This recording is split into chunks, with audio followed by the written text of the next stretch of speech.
What Europe's banks learned and what they still ignore. Every crisis leaves lessons. Some are written into law. Others fade quietly once calm returns. Europe's banking system absorbed more lessons than most. Rules changed. Structures evolved. Institutions adapted. Yet learning is selective. To understand what truly changed and what did not, we need to step back. Because survival does not guarantee understanding. And adaptation does not always mean insight. After years of pressure, Europe's banks emerged stronger on paper. Capital levels rose. Supervision tightened. Coordination deepened. These were real achievements. They reduced vulnerability. They improved transparency. They created buffers against known risks. Banks became better at managing stress. Liquidity planning improved. Resolution frameworks matured. Crisis playbooks became familiar, but systems often learn the last crisis best. They optimize for what already happened. They prepare for familiar patterns.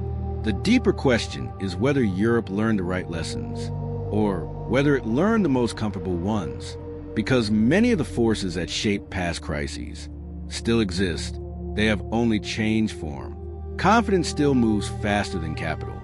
Coordination still synchronizes behavior. Intervention still shapes incentives. What has improved is control. What remains uncertain is adaptability. Europe's banks learned how to survive shocks. They learned how to manage panic. They learned how to operate under pressure. But the most important lesson is often the hardest to absorb. That stability is not a destination. It is a balance that must be re-earned every time conditions change. As reforms took hold, confidence returned gradually. Markets relaxed. Volatility receded. The sense of emergency faded into memory. This allowed reflection, but it also encouraged comfort. Success became proof that the system now worked. Stability felt earned, even permanent. Banks refined their processes. Risk management improved. Stress scenarios expanded. Governance tightened. Yet many adaptations focus on compliance, meeting expectations, satisfying frameworks, aligning with supervisory metrics. This strengthened institutions individually, but system-wide behavior changed less. Incentives still rewarded similarity. Deviations still carried cost. Balance sheets converge again. Strategies aligned. Risk clustered quietly beneath familiar labels. Markets reinforced these patterns. Uniformity felt safe. Predictability was rewarded. Difference raised questions. This is where learning stalled. Not because lessons were forgotten, but because deeper ones were uncomfortable. That resilience requires diversity. That not all risks can be modeled. That stability creates its own blind spots. Europe's banks became better at managing stress. But stress management is not the same as stress absorption. One controls reactions. The other limits damage. The system learned how to respond together. It did not fully learn how to let parts fail safely, or how to prevent confidence from moving faster than fundamentals. These are harder lessons. They resist codification. They challenge the idea that safety can be engineered completely, and so they remain partially ignored, waiting for conditions to test them again. The conflict lies in what cannot be regulated. Belief, behavior, the way systems react when assumptions break. Europe's banks operate inside detailed frameworks. Capital is monitored. Liquidity is measured. Resolution is planned. Yet the most destabilizing forces still sit outside these structures. They move through expectations. They travel through narratives. They accelerate through imitation. When confidence shifts, it does not ask for permission. It outruns models. It ignores buffers. It exploits sameness. This is where past lessons fade. Because sameness feels efficient. Coordination feels safe. Intervention feels reliable. But these qualities carry trade-offs. Uniform systems adapt slowly. Coordinated systems hesitate. Supported systems forget how to self-correct. Banks know this intellectually. Yet incentives pull in the opposite direction. Deviation is penalized. Conformity is rewarded. Difference is questioned. The climax is not a warning. It is a mirror. Europe's banking system did learn.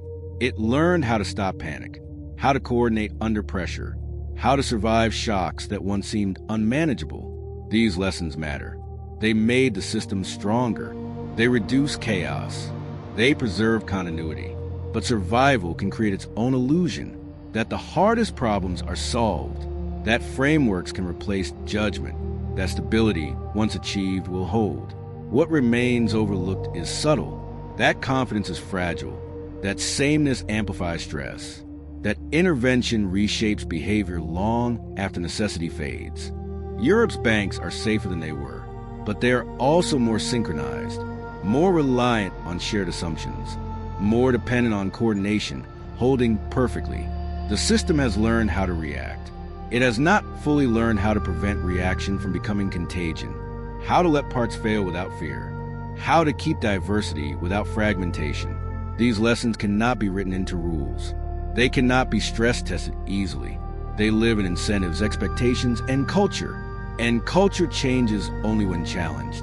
The future will not repeat the past exactly. It never does, but it will test the same underlying behaviors in new and unfamiliar ways. The question is not whether Europe's banks are prepared. They are. The question is whether they are prepared for the risks they still prefer not to see. So what do you think? Are we repeating the same mistake again? What Europe's banks still partly ignore is also worth naming honestly, not as critique, as an honest accounting of where the gap between learning and behavior remains widest. The first gap is around diversity. The reforms of the past decade created stronger institutions. They did not create more varied ones. Regulation has been consistently uniform in its application. It has produced consistently similar balance sheets, similar risk profiles, similar responses to stress. That uniformity has virtues. It makes supervision simpler. It makes comparison easier. It reduces regulatory arbitrage. But it also makes the system vulnerable in ways that individual resilience cannot prevent. When all institutions optimize for the same metrics, they concentrate in the same places. And concentration, even in assets that each individually appears safe, creates systemic exposure. This is not a new insight. It was named before the last crisis. It was discussed extensively during the reform process. It produced some countervailing policies, but it did not fundamentally change the incentive structure that produces uniformity, because that incentive structure is embedded in the regulation itself, in the capital treatment of different asset classes, in the stress test scenarios that define what preparing for risk means, in the supervisory expectations that define what a well-managed bank looks like. As long as those inputs are uniform, the outputs will trend toward uniformity. The second gap is around failure. Resolution frameworks changed the theory of failure. They made orderly failure conceptually possible. They gave authorities tools to manage it, but they have not made the political and institutional willingness to actually impose failure consistently present when it is needed. The framework exists. The credibility of the framework is still being established, and credibility requires execution. Consistent, visible, painful for the creditors who took the risk execution, without political rescue at the last moment, without informal communication that softens the blow before the framework applies, without the kind of quiet accommodation that preserves the appearance of the framework while undermining its actual function. Europe has not consistently delivered that execution. It has delivered it sometimes. The gap between sometimes and consistently is where the learning is still incomplete. The third gap is the hardest to name. It is cultural, about how institutions think about the future, whether they treat uncertainty as something to model or as something to inhabit, whether they treat risk management as a compliance function or as a strategic capacity, whether they understand that the next crisis will not look like the last one, and that preparing for the last one, however thoroughly, is not the same as preparing for the next. That cultural gap cannot be closed by regulation. It can only be addressed by the institutions themselves, by the people who run them, by the questions they ask, by the scenarios they take seriously even when those scenarios make the models uncomfortable, by the willingness to sit with uncertainty rather than resolving it prematurely into a number. Europe's banks are better at all of this than they were. The improvements are real, and they are still insufficient, not because the people are inadequate, but because the system creates incentives that reward what can be quantified and penalizes what cannot. And the risks that matter most in the next crisis will almost certainly be among those that cannot. So what do you think? Are we repeating the same mistake again? What